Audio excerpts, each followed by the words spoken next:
Hello, and welcome to Unfiltered Eat Better, Think Better series. This is where we get real about our emotions, mindset, connection to food, and healing, and what it really takes to break free and feel good in your body and life again. I'm your host, Jaini Shah, and in this series, I sit down with everyday people who face challenges with their health, body, their mind, their confidence, or long held beliefs that have held them back, and found powerful ways to rise and grow through it all.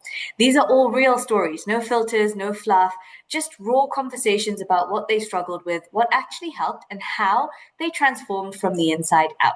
So, whether you're on your own journey or just curious on what's possible, you're in the right place. So here's to eating better, thinking better, and living a phenomenal life. Let's go.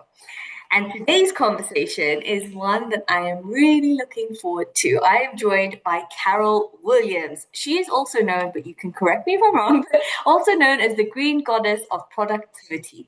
And, Carol works with high achieving humans who want to grow, lead, and build meaningful lives without burning themselves out in the process. I think that's a really crucial point. But what I really appreciate about Carol's work is that it doesn't just start with the hacks and the hustles and the tools. When you shared with me a little bit about what you're going through and what you do, it starts with the capacity, physical, mental, emotional, and with the very sort of human reality that life doesn't pause for you just because we have a goal that we want to get to. And over the years, Carol has supported people in redefining what productivity is in a way that actually works for this sort of real life that we live in, especially when you're carrying responsibility, caregiving, ambition, and change all at once. And what really makes this conversation powerful is that Carol doesn't just teach this, she lives through this. And Carol recently shared with me that she's navigated some really deeply challenging seasons, from supporting her son through psychosis from across the country to helping her father return home safely after breaking a leg and living with Alzheimer's, and then doing all of that while continuing to run and grow a business and actually earn a living. So this is not a conversation about doing more. It's a conversation about how we grow without losing ourselves. So, Carol, I am really, really grateful that you're here. So, welcome to Unfiltered. Well, thank you so much. I'm grateful to have gotten to know you. And that's what I love about um, the internet. It's like it's what we are now, right? We're a global community and we get to be anywhere. Yeah, So it's beautiful. Thank you. exactly. You're so welcome. And I want to start with something that you shared with me earlier. You said challenges don't stop, they change. And that some people call it a new level, new devil. That's an interesting term. I've never heard that one before. But Mm. you call it learning how to walk into the fear of leveling up without the terror of burning out. And so, when you look back at the last few years of your life, what has that sentence meant to you? Not just professionally, but personally. Yeah, thank you for asking. So when I say this, please don't misunderstand me that I'm sort of working all the time and I don't know the difference between, being just me and being my work. Um, but actually, I'm going to sound like I'm going to sound like I'm contradicting myself, but I'm doing that on purpose just to get you to think. And that is that I am my work, but I don't work all the time.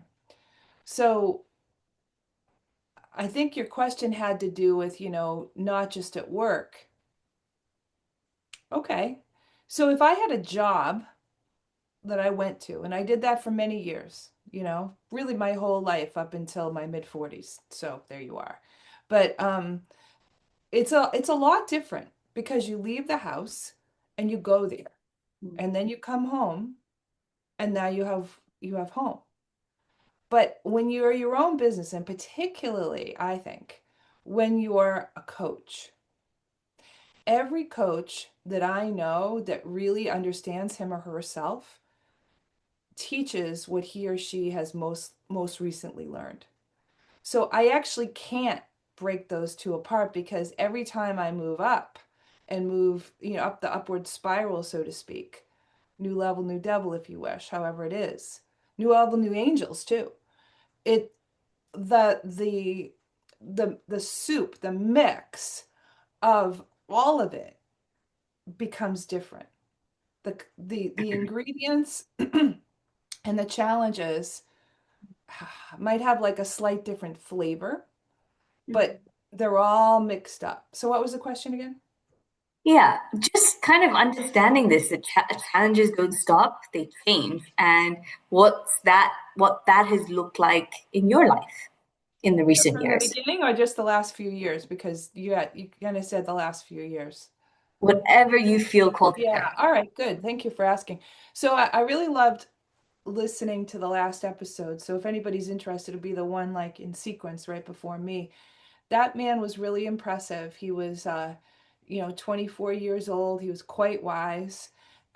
Still is probably, hasn't died, hasn't changed in these last couple of weeks. But it's really cool because he gave the challenges. He provided the challenges from a relatively young man's standpoint, and that's where he is.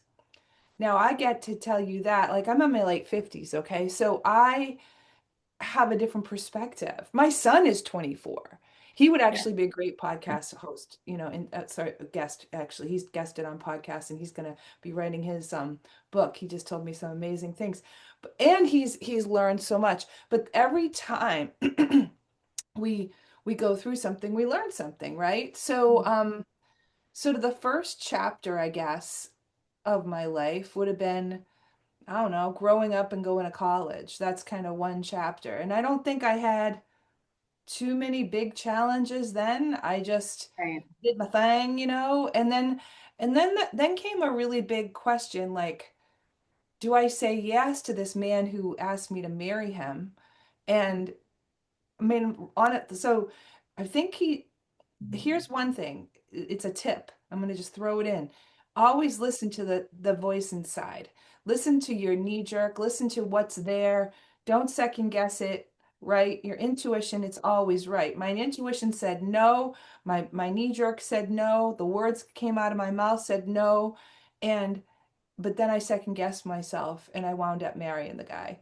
And he was abusive and narcissistic and all the things, So then had a couple kids with him. So that was huge challenges. That was challenge after challenge after challenge after challenge after challenge, okay? So that was, I mean, there were a lot of beautiful parts of it, of course, but it was also incredibly challenging on many, many, many different levels. Finally, I broke free of that. I broke free of that in 2012. Um, and then became some more challenges because by then I had gotten laid off in my real job. So my real job was I was a landscape architect. So that's a professional, like you go and you take your lunch and you stamp drawings and you Mhm. go to job trailers and like it's a real job, and a professional job. And I was licensed in a couple different states, and I was real proud of it, and it was my identity.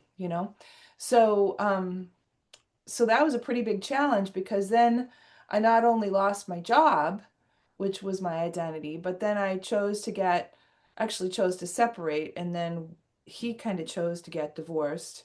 So now I have a new identity. That was a pretty big challenge. So now I'm a single mother trying to figure out how to have an entrepreneurial business that I never asked for or ever definitely ever planned on, had no training in at all whatsoever, so that was a huge challenge. um right, and I struggled for many years. I had all kinds of trauma, still do, of course, because it's never really completely gone, but that was big. um and I've created lots of, I guess, information around that. Like I did a video mini course called Overcoming Obstacles. Um, when did I do that? I don't know. It was around in maybe 16 or 17 or something like that, 2016. Okay. Anyway, so yeah, so I did that, got through that, figured out how to make a living, but that took a while. That was probably in 2016, 17 before I realistically started making a good living. And I remember the last guest said, it's not going to start tomorrow. Things aren't going to, just because you decide to change today isn't going to, and it's true. Look at that. I started my business in '09 when I got laid off. I left my husband in 12, got divorced in 13. Um, finally figured out how to make a living as a coach. It was right at the end of 15. That's a lot of years. That's 6 years of Yeah. struggle, huge struggle, and trying to figure out how to make a living doing all these different things and getting, completely exhausted, Yeah. while bringing up 2 kids. Yeah. So And before, because you've just mentioned these things and not brushed over them, but probably in a way to share that, wow, been all these chapters in my just trying life. to give you like a timeline. Yeah, exactly. And it's just incredible because look, you're here today and you're showing Yeah, up and you're like another level of human being even yeah, through that. And different. that's why yeah, that's why I like you sharing about challenges are there, but they change and you grow and evolve through it. And Yeah, you I'd be do. curious about that first season in life. How did you find your way to break free from that marriage and just take the courage to be like, okay, this is the Uh, time. Well, how I did it it was a very, very critical moment, which I'll never forget. I was, so I was seeing a therapist. She also had another side of her business, which was called, I don't know, Windows to the Soul. So she kind of had these two very distinct businesses, but yet that was part of what she did. So I was seeing her in I guess the psychotherapy side of things, and I think she worked quite a bit with people like myself.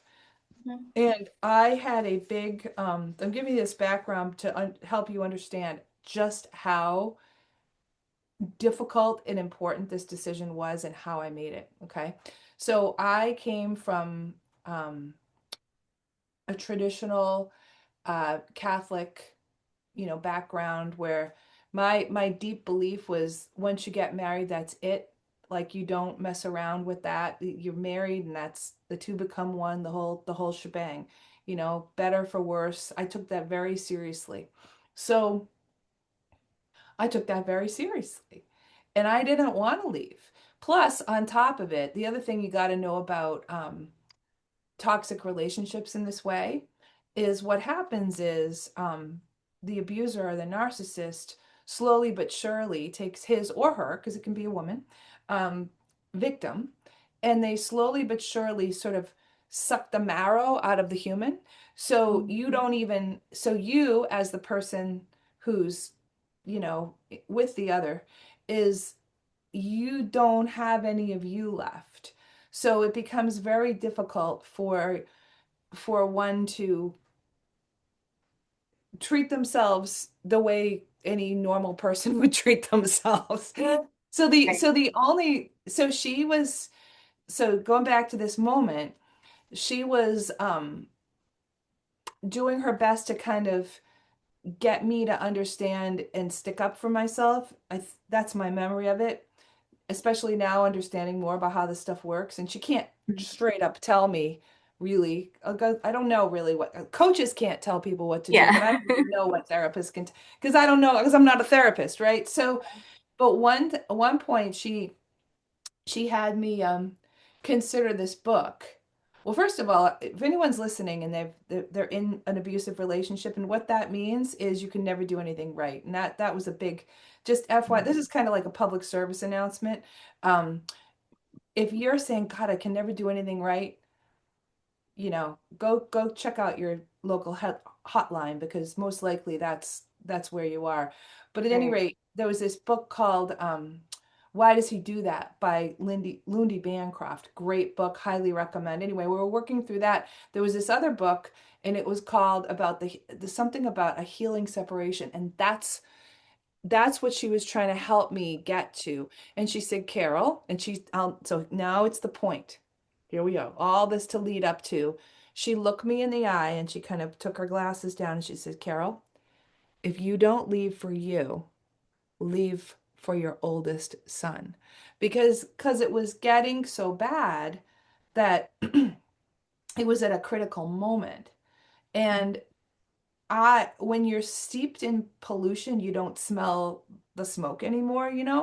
So so that's the way it was. And so what it wasn't me being finding some inner strength.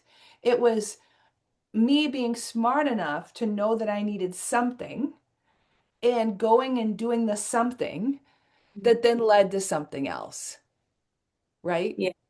So Right. people who overcome obstacles aren't really any smarter than anybody else.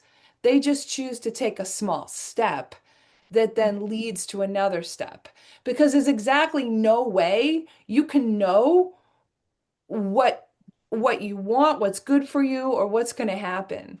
And that's Mm. where anxiety lives. We're out here worrying about how all this is going to go. No one ever will know that. So that's and that was scary for me, okay? Because I didn't want to get divorced. I didn't want to leave. I didn't want to separate our family. But yet my love for my kid was way bigger than any of that. So I said, okay, I will do that. And so I did a temporary move. And I found this most amazing house by the grace of God, which I do believe in God. You can believe in anything you want, but I do because it was right down the road. It was only a few miles away from our home, and it was this little house on the lake. And there was a phone number in the paper, and I tried to call and leave a message, but it was full, and they had no email or any of that. And so I just kept calling until I finally got through. And the woman knew me actually from church, not well, but she knew me. And she said 75 people called her, and that's probably just the people that were able to leave a message. And she picked me. And I told her I would just want to be here for a few months, because and she said, "Okay, well, let me talk to my husband." And she talked me into a 9 month lease, because I was moving in the middle of the summer and they didn't want to have to deal with like renting it in the winter. So I fast forward and now I actually bought the house Oh, is and that this house that you're in right uh-huh, now? yeah, Wow. yeah, yeah, bought it on October 1st, 2021. I didn't have to have anybody co-sign for me. So that's a Mm. testament to say, because the banks don't just give these things away, they're very serious about who they'll lend money to and who they won't. And Yeah. by then the house was so inflated in price, it was like preposterous, like because house and I don't know if you know anything about the real estate around here, but it's nuts. Okay. And so I am the proud owner. I did not have to have anybody co-sign for me. And I own a house on the lake. I own waterfront property. Now, so, and the reason I'm just so excited about this is because Carol and I know each other. We worked together for a few months together in the conspiracy, and this space has been so special to you. And I'm kind of connecting the dots a bit more now on like Yeah, I mean it how was much it has. it was literally when I first moved in here every single day, I would walk outside with my coffee and feel the peace of what Yeah. what the ocean, not the ocean, the water did. The water, the mountains. This is sacred land I live on. This is no, there are no coincidences, okay? This is literally my solace and peace and beacon of light. And I am the beacon of light, and I am on the Beacon of Light Center.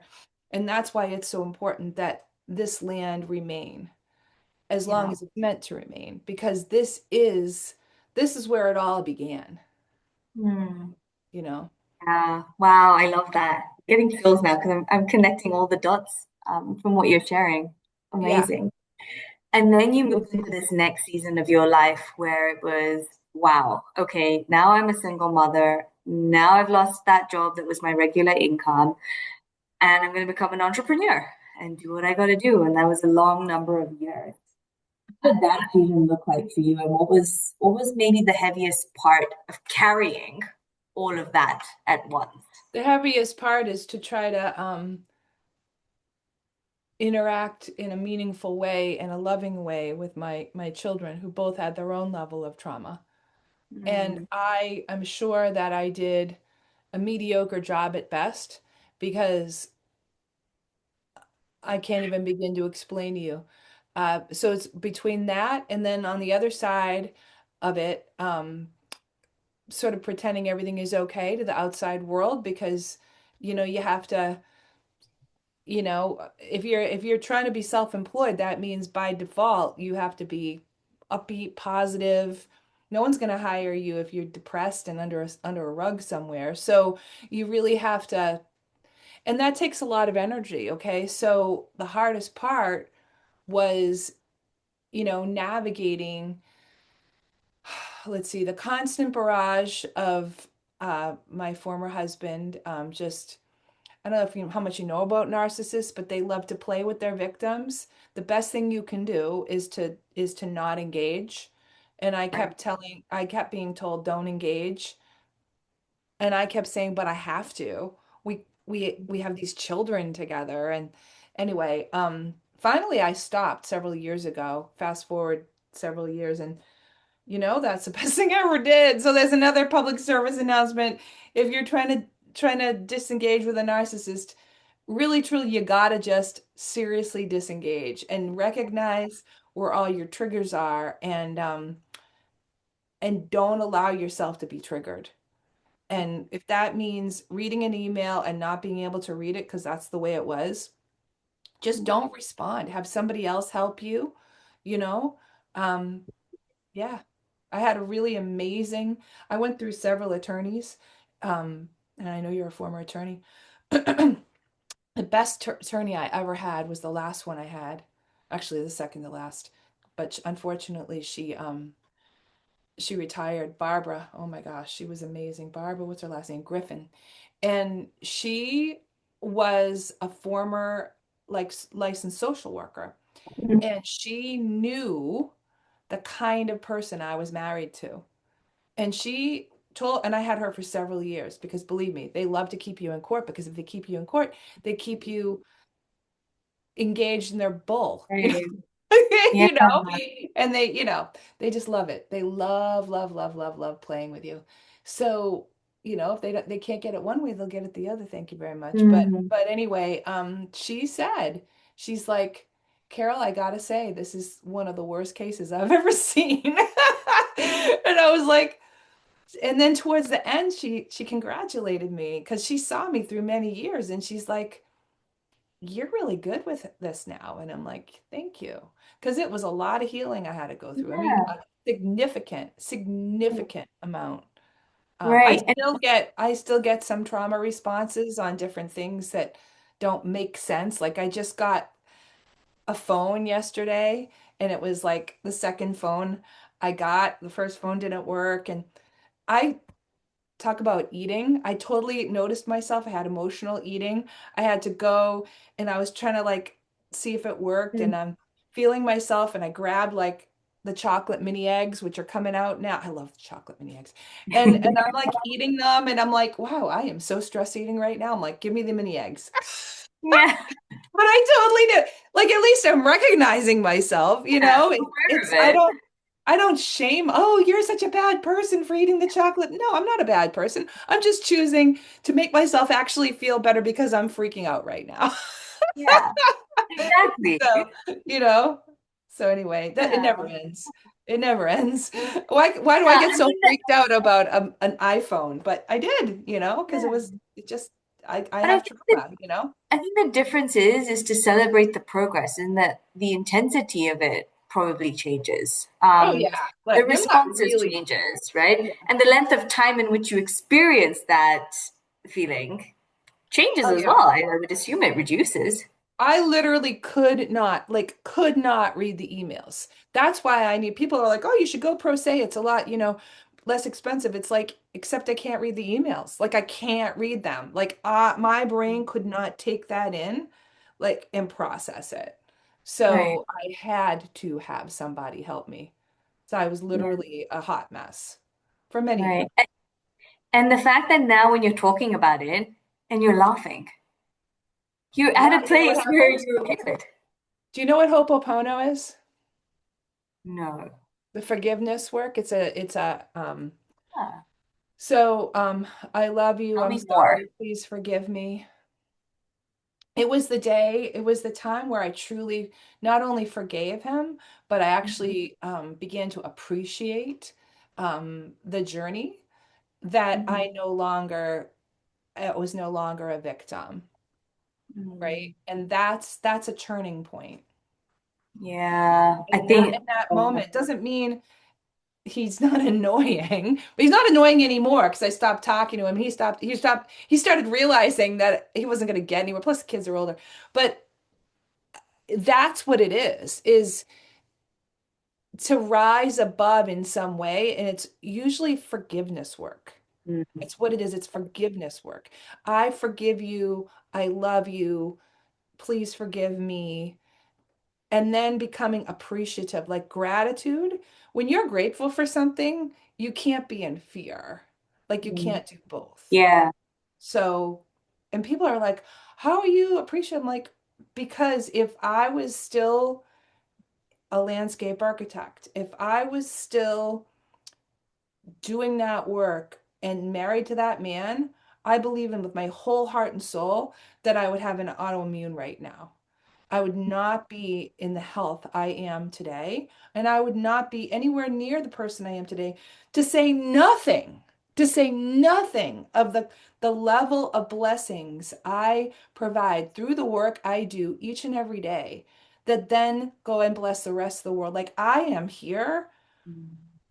no question at all in my mind ever anymore that I am here for this exact purpose to help heal the world in my way.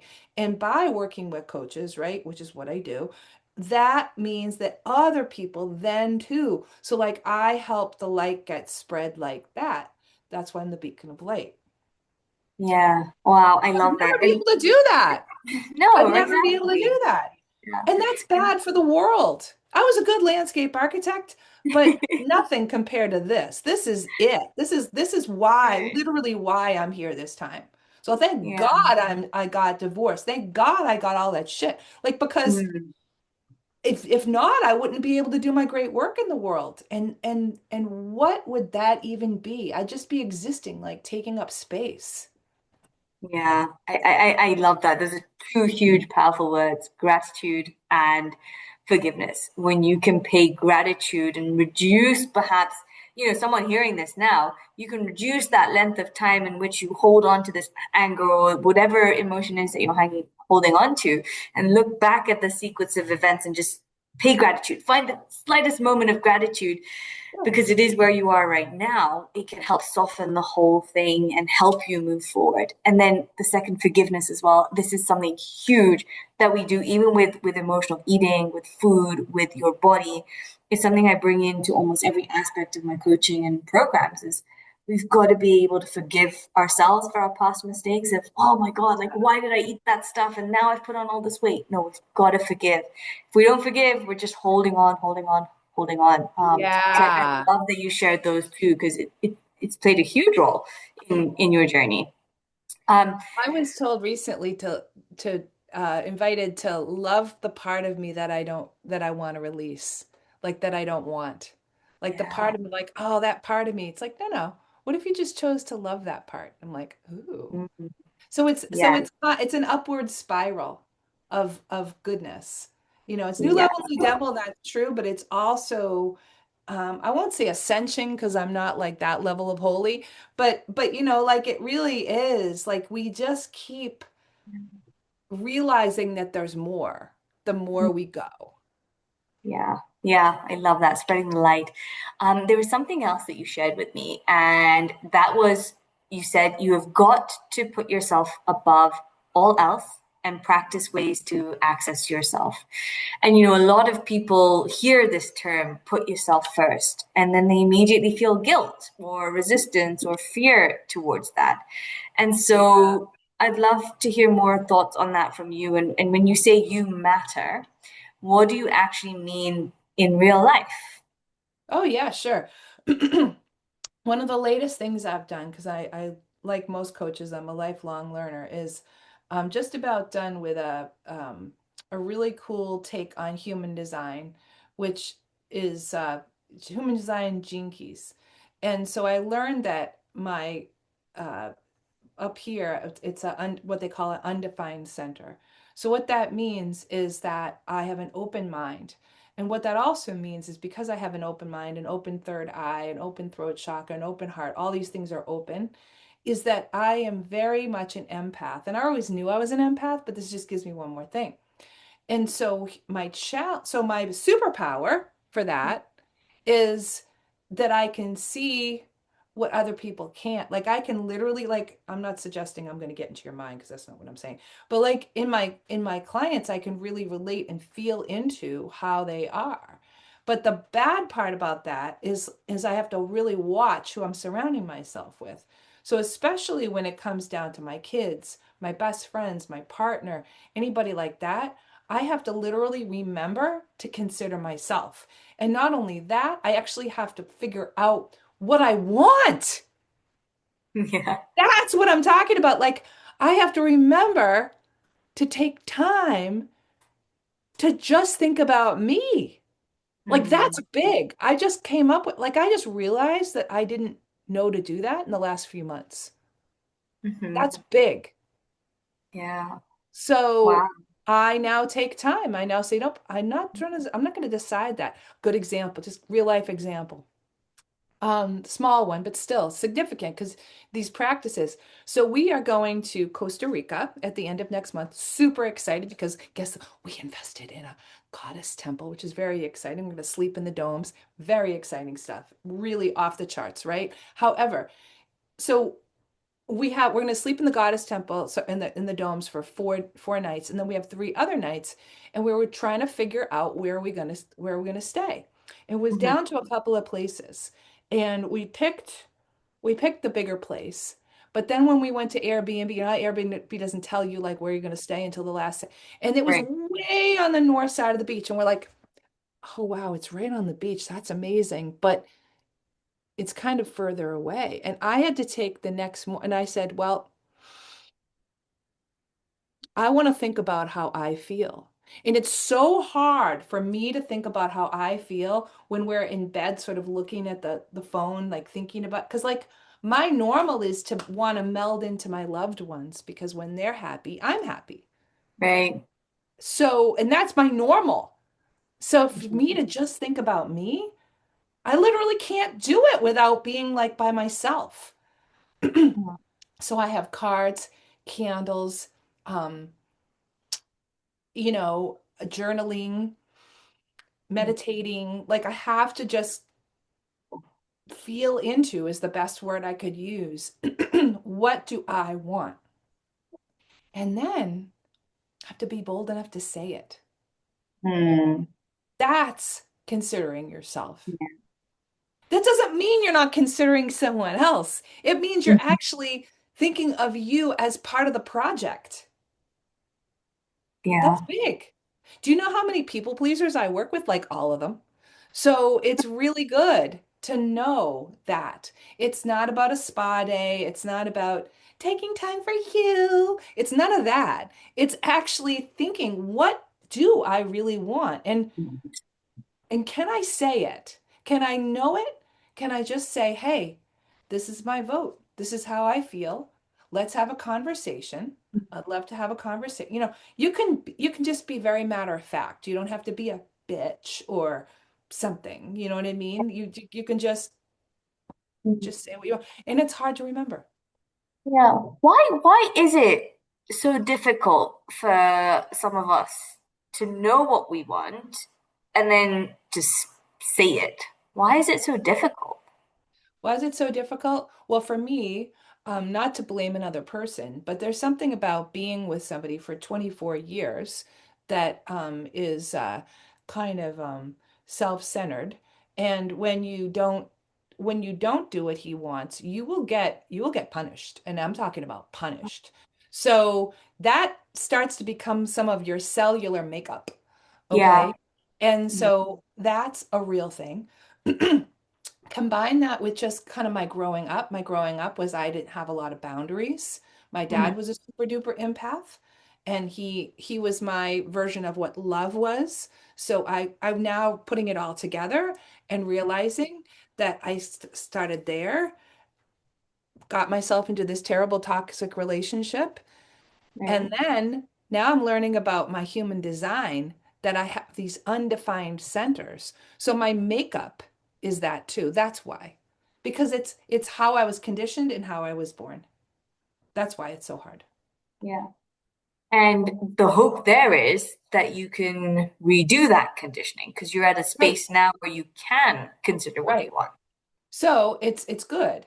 So we can always take those small steps to rewrite the story and to rewire our neuroplastic, because we have neuroplasticity, so we can rewire our neurons to create new habits and ways of being in the world. Oh, and by the way, I love the blue zone guy.